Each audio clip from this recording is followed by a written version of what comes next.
los términos adecuados para un profesional. No decirme el dedo gordo del pie, sino el antejo mayor, o el primer dedo del pie, que presenta no un color rojo negro en la uña, no, cromonicia oscura o cromonicia de color oscuro, que la uña está gruesa, no, la uña presenta pacchionychia. Listo, o sea, buscar los términos adecuados para hacer la descripción correcta de esa lesión del paciente. Entonces recuerden que eso me lo van a entregar la próxima semana. De la próxima semana, la prueba diagnóstica van a procesar la muestra de su paciente, pero además de la muestra del paciente, van a recibir otros 2 puntos, un cultivo y una planta de cultivo. Entonces la prueba diagnóstica normalmente dura 1 hora y media, 1 hora y 40 para que desarrollen esos 3 puntos.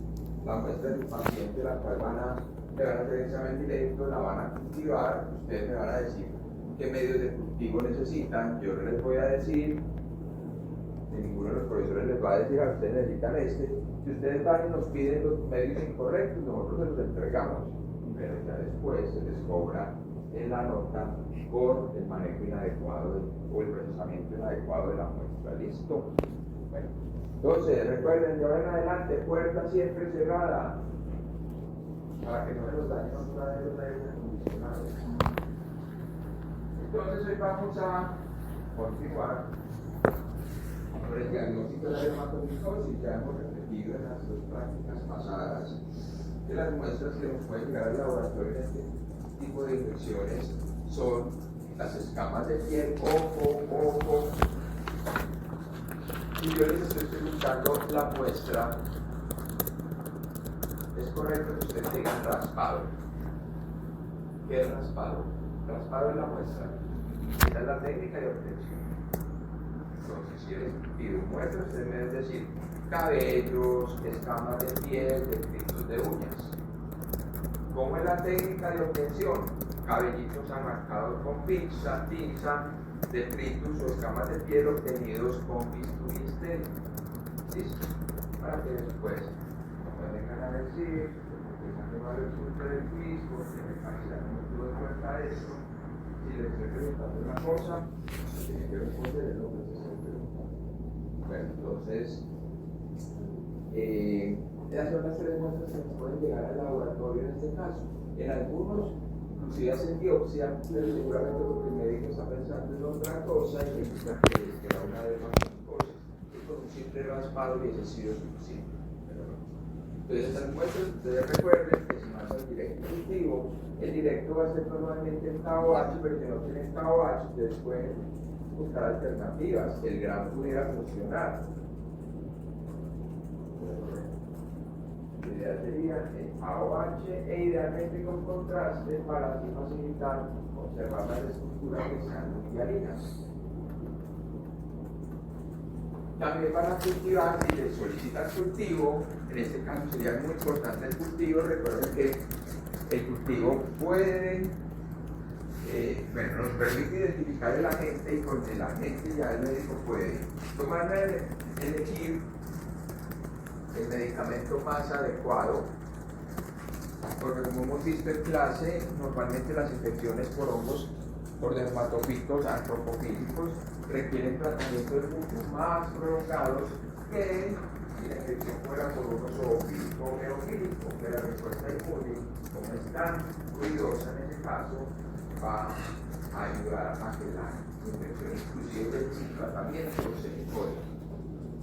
En cambio, los antropofílicos pueden persistir por mucho tiempo, entonces en ese caso los tratamientos tienen que ser muy extensos. Por eso es importante el cultivo. Además del cultivo, también conociendo la gente, el médico puede inferir cuál pudo ser el foco de contaminación más probable. La cadena de transmisión. Tiene una misma de una casa, pero gato, hay que tratarla, hay que revisar si no tienen lesiones activas, si no, recuerden que probablemente se ve un buen ambiente porque no presiona gatos, que es 30% de los perros asintomáticos, son portadores asintomáticos de esos agentes. Listo, entonces, importantísimo reconocer el foco de contaminación para no volver a reinfectarse el paciente. Bueno, y la tercera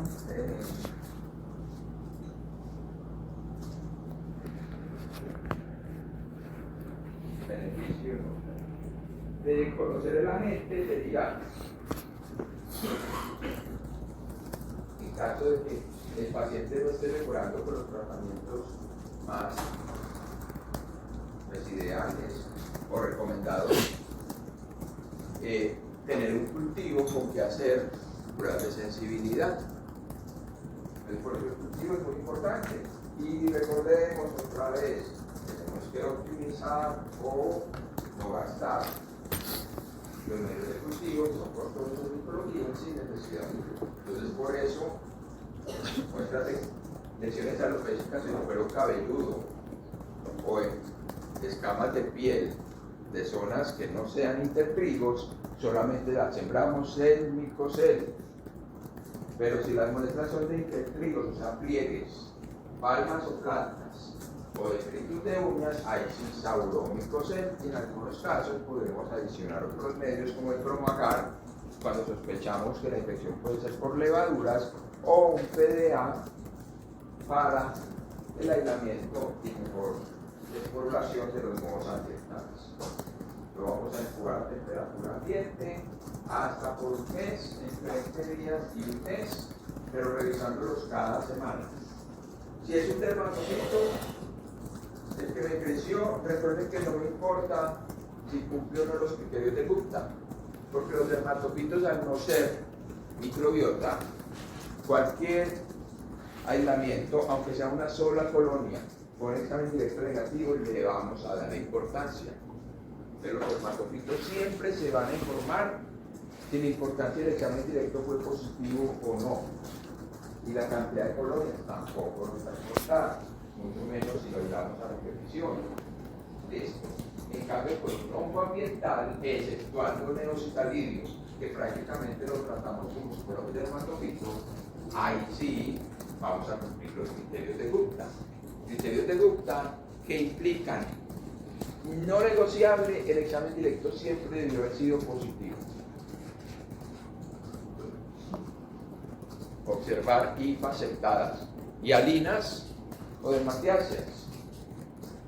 Si encuentro hifas aceptadas dermatiáceas, de una vez digo, es un modo ambiental, modo negro ambiental. Si observo hifas aceptadas y hialinas del examen directo, yo no podría decir si es un dermatofito o un ambiental, porque los dos pueden producir las estructuras. Hay veces encontramos las hifas muy tortuosas, o sea, como todas torcidas, con clamidoconidias. Anteriormente eso era suficiente para decir es un moho ambiental desde el examen directo, pero ya ahora nos dicen no, hay algunos dermatofitos que pueden hacer algo así, principalmente en lesiones muy viejas.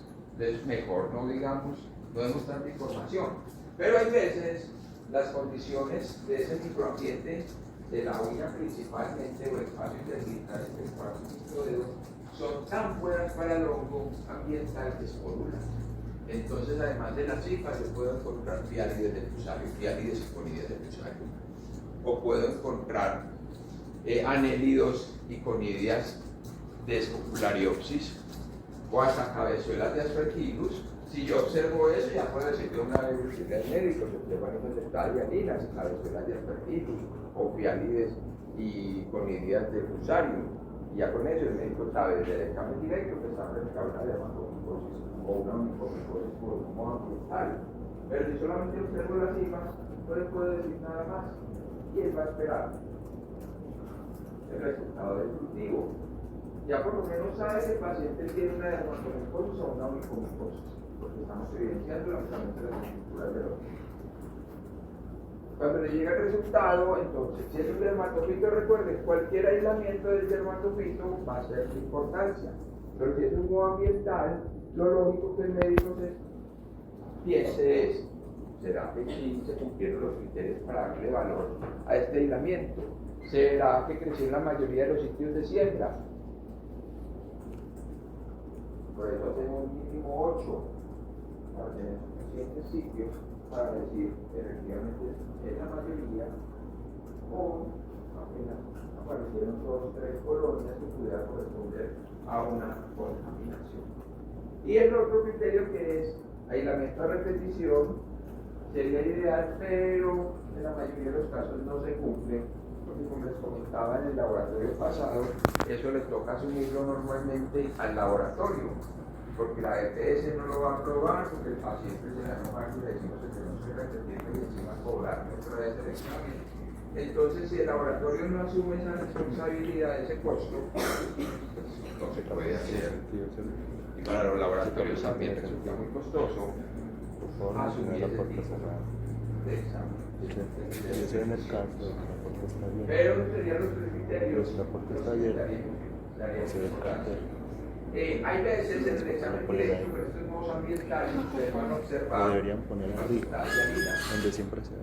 Sin embargo, les crece, cumpliendo los criterios de Gupta, un modo negro, un modo de Mathiasen. Y ustedes dicen, uy, me equivoqué, o qué pasó, soy un impresionista, porque estoy viendo el examen directo y payalinas, pero me está creciendo un modo de Mathiasen. Resulta que los modos negros, la producción de melanina, toma su tiempo. Además, requiere de sustrato para poder transformarlo en melanina. Si el sustrato no está disponible en los tejidos del paciente, puede ser que el hongo crezca simplemente como un hongo hialino, pero en el medio de cultivo sí los encuentra. Entonces, por eso ahí sí puede manifestar su morfología típica. Puede ser un modo negro, entonces no se asusten. Si ustedes informaron al médico y aceptada hialina, si les procesó un modo de Mathiasen que cumple los criterios de cultivo. Listo. Entonces, modos de Mathiasen, modos que causen dermatomicosis y politomicosis, el listado ya es supremamente largo, muy largo. Puede ser que por el cambio climático se están acostumbrando a la temperatura ya del hospedero humano. Puede ser de que ya también ampliaron su distribución en el ambiente y nos exponemos con más frecuencia, o puede ser que las condiciones de los pacientes actuales están favoreciendo que ellos hongos puedan establecerse perfectamente en los tejidos, sitios húmedos como para en plantas para buenas uñas. ¿Listo? Entonces cada vez van a encontrar mucho más agentes informados con infecciones en uñas. Y hay que importancia de aplicar los criterios de Gupta para darle valor o no a la imagen. Entonces vamos a tener el más común, el más importante para nosotros a nivel local. Nosotros tenemos de la casuística más alta, junto con la India, y es el neocitalidio, que la colonia no tiene pierde, pero recuerden que en micología no vamos a hacer diagnóstico por morfología macroscópica. Esto nos va a guiar, vamos a decir, uy, esto parece neocitalidio, y además vamos a evidenciar que es un crecimiento muy rápido, porque si yo estoy revisando los cultivos a los 5 días, ya la colonia está casi. O hay veces comenzamos blanca o beige, ya la semana o las 2 semanas ya está completamente negra, por delante y por detrás. Esto es importante para diferenciarlo con nosotros de este crecimiento. Un crecimiento similar como los mohos aceptados, pero los mohos aceptados los tenemos oscuros por delante, pero por detrás. Transparentes, brillaninos, porque ellos normalmente tienen más hialinas. En este caso, como el hongo es un hongo de Mathiasen, vamos a ver oscuro por delante y por detrás. Pero la morfología macroscópica simplemente nos guía, y eso es compatible con un neocitalidio. Voy a hacerle placa. Y al hacerle la placa, voy a observar el tipo de gonidogénesis más simple, la talicoártrica. Entonces vamos a ver un hongo que produce unas cifras aceptadas de Mathiasen muy anchas. Cifras aceptadas de Mathiasen anchas. El neocitalidio. Que incorporan por el mecanismo talicoártrico, formando macrogonidias que pueden ser ameno, divimo, y algunas pueden inclusive ser lágrimas. Están ahí. Hijas están Mathiasen y artrogonidias. Pero también este hongo nos puede producir otro tipo de hifas, mucho más delgaditas, y halinas, pero también se pueden De la mitad. ¿Cuál es la pista? Entonces, en neocitalina podemos encontrar los dos tipos de hifas. Es que eran como así. Con las más Bolitas. resaltantes estadas hematiáceas. Hay un hongo que pusieron que es aquí, que es neocitalino dialino. Neocitalino dialino hace algunos años se consideraba una especie diferente. Y ahora se ha demostrado que es el mismo neocitalino, simplemente unos aislamientos dialinos, aislamientos albinos. Entonces, vamos a observar exactamente lo mismo, pero todas las estructuras serían hialinas. Ese neocitalino no hay pierde. Ese neocitalino también, si lo coloco así como hacíamos, ¿se acuerdan del que la de Ortae? Yo lo podía sacar un pedacito de luz, de plátano, un pedazo de zanahoria. Si yo hago lo mismo con neocitalinos, me va a producir no la reproducción sexual, siguen siendo reproducción asexual, que no puedo formar quimídeas. Por eso ustedes en algunos libros pueden encontrar que a neocitalinos inmediatos le daban otro nombre, lo llamaban la traza mamífera. Y era simplemente era el estadio que se dedicaba a formar las pigmídeas, que son esa forma de protección, pero de la reproducción asexual. A neocitalinos le han dado muchos nombres. Anteriormente se llamaban Hendrixoidea toroidea, posteriormente neocitalino inmediato, luego neocitalino inmediato y la traza mamífera, pero el nombre correcto actualmente es neocitalino inmediato. ¿Listo? Bueno, ese es muy fácil de reconocer. Ya tenemos otros agentes que los organizamos por tipo de célula conidiógena. El tipo de célula conidiógena más común en estos modos ambientales que causan enfermedad en el humano son las piánides. Entonces vamos a tener en segundo lugar de importancia entre los modos ambientales a nivel local a Fusarium. Fusarium nos produce unas piánides, pero no son las piánides típicas, no son las botelitas bonitas, sino que son piánides que dependiendo de la especie o el complejo de especie pueden ser de formas muy diversas. Yo puedo tener unas piánides, son unas fibras muy delgadas de halinas, unas piánides cortitas, de boca estrecha, o puedo tener unas piánides largas que inclusive parecieran una ramificación de la hija.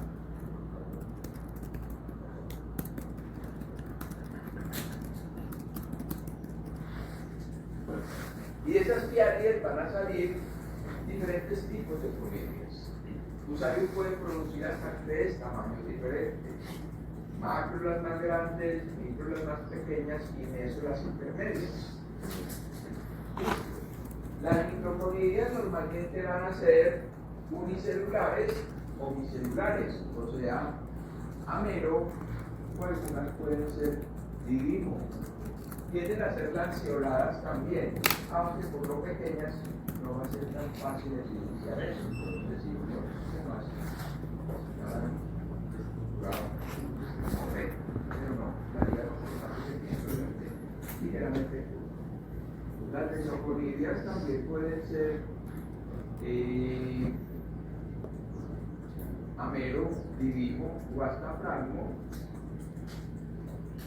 pero las más características de las que nos ayudan a decir con tranquilidad ese puede ser Fusarium son las macroconidias falciformes, tipo fragmoconidias, que tienen una célula basal y una célula pie. Células pie donde están pegadas o donde se desprendieron de la piálide, que da la impresión como un taconcito. Taxonómicamente es importante para nosotros no tanto, porque menos mal para el médico con decirle que eso es Fusarium sp es suficiente. No tenemos que llegar a complejo de especies, mucho menos a especies, porque es de lo más complejo que hay en los hongos de importancia clínica, tratar de identificar la especie de Fusarium, inclusive con técnicas moleculares. La dificultad, porque los marcadores genéticos que tenemos no son tan informativos. Nos tendríamos que ir a genoma completo, y genoma completo es, además de costoso, que ya no lo exacto, es difícil de analizar tanta información. Entonces, con decirle al médico, Fusarium sp suficiente, ya con eso se hizo el diagnóstico de la dermatomicosis y él va a iniciar el tratamiento. Listo. Y Fusarium es el segundo ambiental de importancia de nuestro medio. Entonces hay que tenerlo muy presente. Cuando veamos la dialicomicosis más adelante, vamos a ver algunos complejos de especies, pero simplemente como para tenerlos presentes, pero sin necesidad de tenerlos que identificar en el laboratorio. Fusarium normalmente nos da unas colonias algodonosas laxas de colores pastel.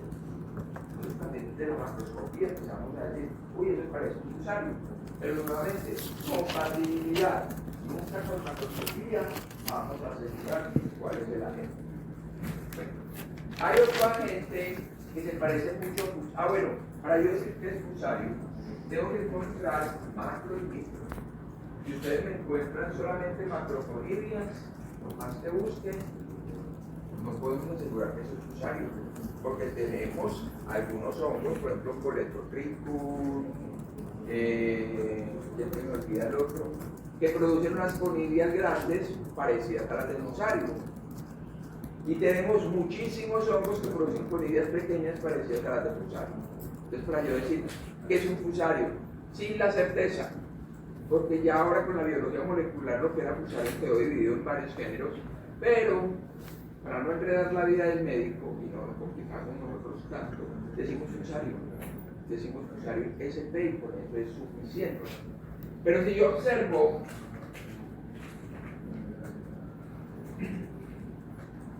un hongo muy delgadito, son unas islas hialinas muy delgadas, con unas hialides cortas que parecen espinas, las denominan hialides en punzón, con una aguja,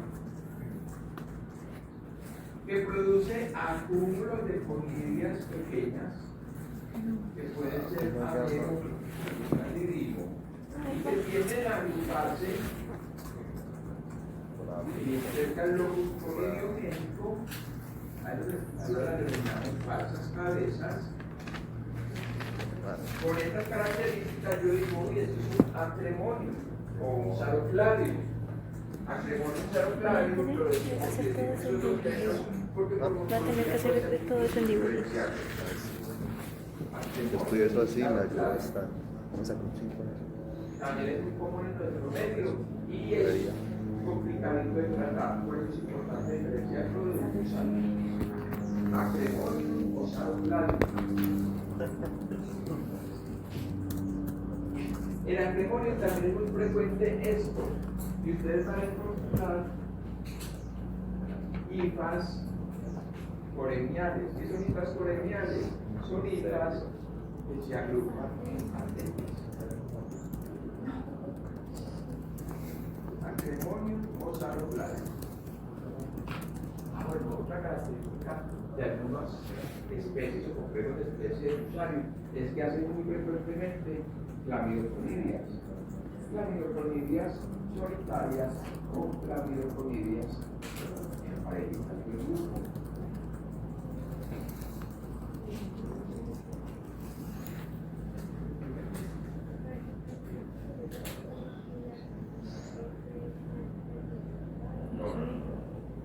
Dijimos Fusarium SP. Ya estoy hablando de otro género que se parece mucho a Fusarium, pero solamente produce conidias pequeñas. Sería Sarocladium, Acremonio no Sarocladium, el que está ahí. Tenemos otros productores de diarios y ustedes ya ni los reconocen de sobra. De Aspergillus. Pero recuerden que Aspergillus se caracteriza por formar una hifa que sirve de soporte de la célula conidiógena que sería el conidióforo. Pero en este caso el conidióforo suele ser ancho y asentado, que nos puede llevar a confundirnos si lo vemos a la carrera. Y es decir, utilizamos pneumó asentado, ¿no? El conidióforo puede ser asentado, pero las células como tal son sentadas. Ese conidióforo termina en una dilatación, que la vamos a llamar vesícula. Y sobre esa vesícula se forma la célula conidiógena, que serían las tiálides. Muchas tiálides de montecita. Son cerca de 500 especies de Aspergillus. muchas de ellas con características morfológicas e inclusive bioquímicas, fisiológicas muy similares, que llevan a que por las técnicas convencionales no podamos decir la especie. Entonces, en Aspergillus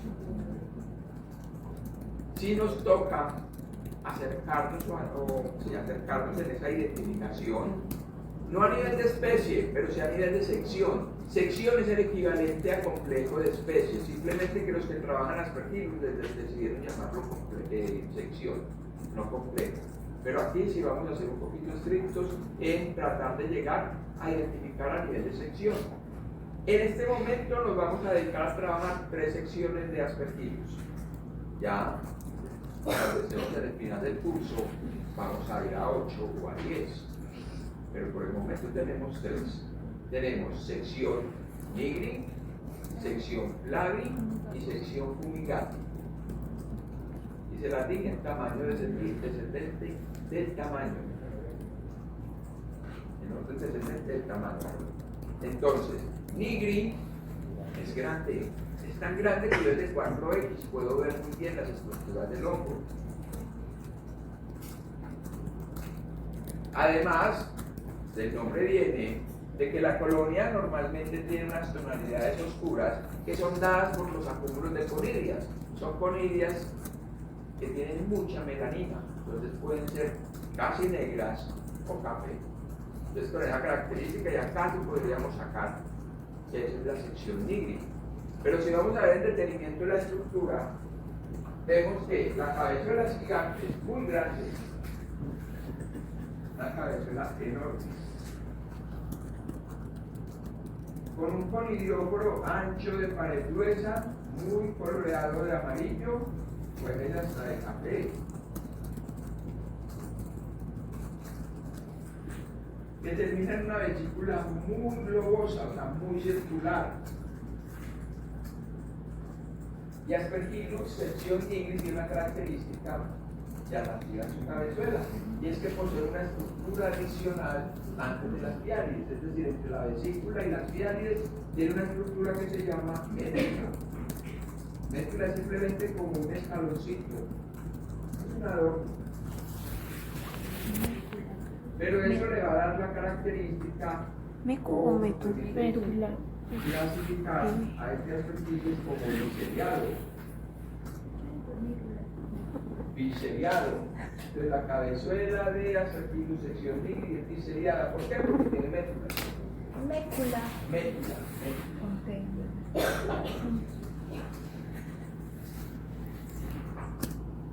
Entonces de esas médulas salen paquetes de diálides. Pero son tantas que es difícil diferenciarlos. Entonces ahorita vamos a tratar de ver o identificar si tienen médula o no. Que simplemente moviendo el micrométrico vemos que hay una división, una zona de diferente densidad entre la piálide, entre la piálide. Aspergillus sección nigri es completamente fértil. ¿Qué se refiere a completamente fértil? Que tiene médulas y piálides en toda la extensión de la vesícula. Parece un solecito. Y de esas piálides van a salir cadenas de conidias muy oscuras. Conidias equinuladas. Equinuladas, recuerden que son espinitas o conchucitos. Y que se van a organizar de manera radiada, como un abanico, se abre como un abanico. Entonces no hay pierde, por la Aspergillus sección nigri no hay pierde. Ya nos vamos a la segunda sección, que sería Aspergillus sección flavi. La sección flavi es más pequeña. El conidióforo también es ancho. Puede tener una pigmentación ligeramente amarilla y una característica muy llamativa es que si ustedes se vienen a esta parte entre el conidióforo, o sea, la parte final del conidióforo donde ya comienza la vesícula, van a ver que es circulado. La vesícula es globosa, está redondita. Aquí podemos tener o me puede generar confusión, porque aspergillus flavus puede tener cabezuelas mono o biseriadas, o sea, sin médulas o con médulas. Pueden estar las dos. Entonces no puede generar confusión si no le vemos las médulas. Recuerden simplemente ese escaloncito de donde salen las pirámides. Aspergillus flavi también es completamente fértil. Pero ojo, cuando ustedes miran al microscopio, si se encuentra la cabezuela de frente, va a ser fácil decir, uy, sí, es completamente fértil. Pero puede ser que la cabezuela haga, pues que haya una posición que no nos permita ver completamente la vesícula. Entonces puede entrar confusión. Pero también tenemos las colonias que nos están apoyando, la morfología macroscópica. Mientras que la sección libre, es oscura de color negro prácticamente, la aspergillus sección flavi es pulverulenta, gruesa, pero de color verde amarillento. Bueno. También aspergillus sección flavi es completamente fértil y también me produce las conidias radiadas, abriéndose como un abanico. Mientras que aspergillus sección fumigati, que sería la más pequeña de todas, para tener unos conidióforos que pueden ser muy alignos, entonces se dividen del color azul de la luz del lactofenol. La vesícula es subglobosa o en forma de clava, es decir, no es completamente redonda o parece más empate. Aspergillus sección fumigati es monoseriado, solamente produce tianes, no produce médulas. Y otra característica importante de la aspergillus sección fumigati es que es parcialmente fértil, es decir, que las tiálides solamente salen de una porción.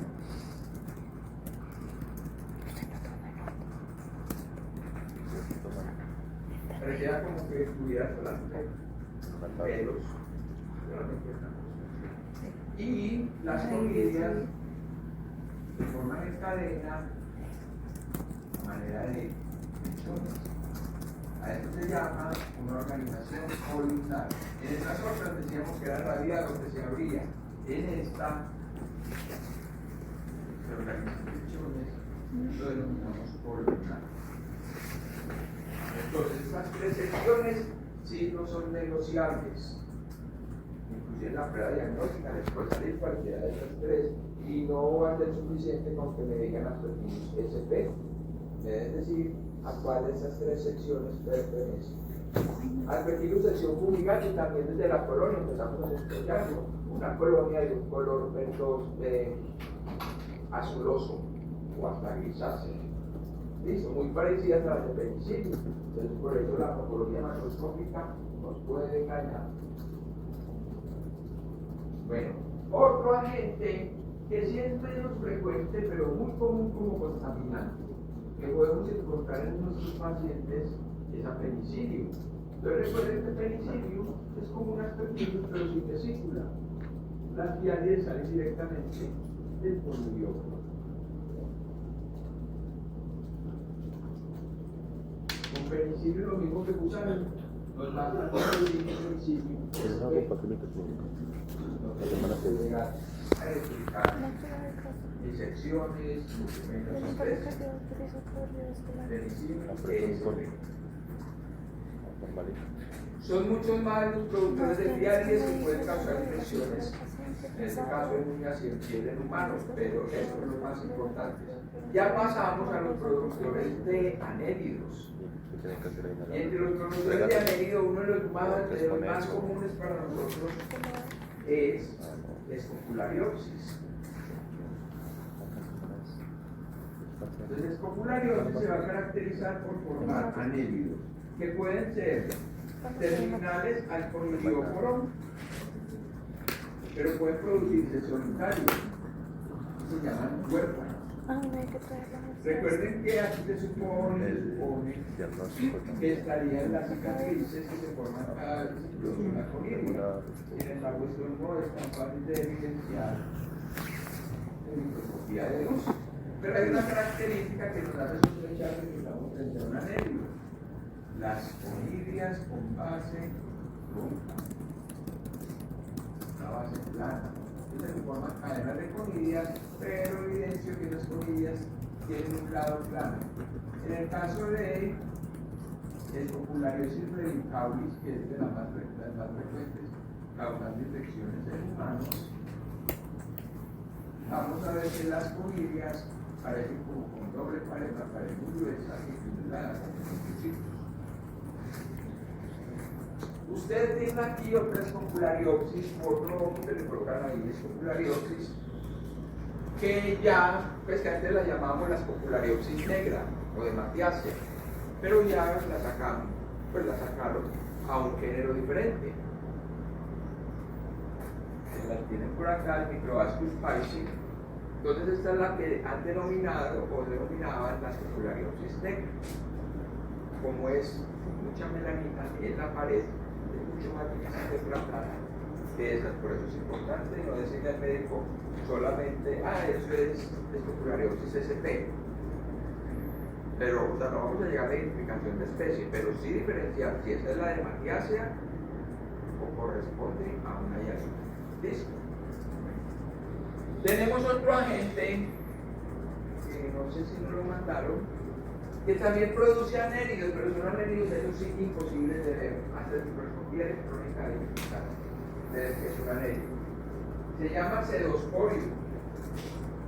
Va a producir unas estructuras que parecen una hifa, y desde esa hifa va a salir una conidia de pared gruesa refringente que la han denominado como nebulica de aceite, que no va a ser lo mismo que en el populariopsis formando cadenas, sino que se van a desprender. Entonces pareciera como que fueran solitarias, no, son seriadas. Ese es el pseudosporio, que va a ser muy importante como oportunista, porque es muy resistente. Pero podemos también causar infecciones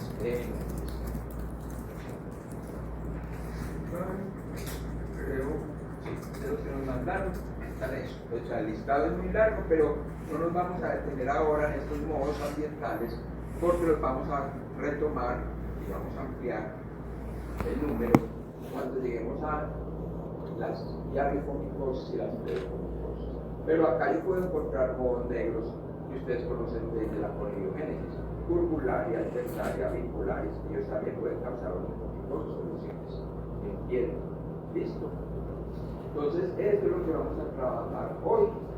Tienen los cultivos nuevamente, tienen las demostraciones enfocadas, tienen acrimonio, un acrimonio muy bonito donde se le observan las falsas cabezas.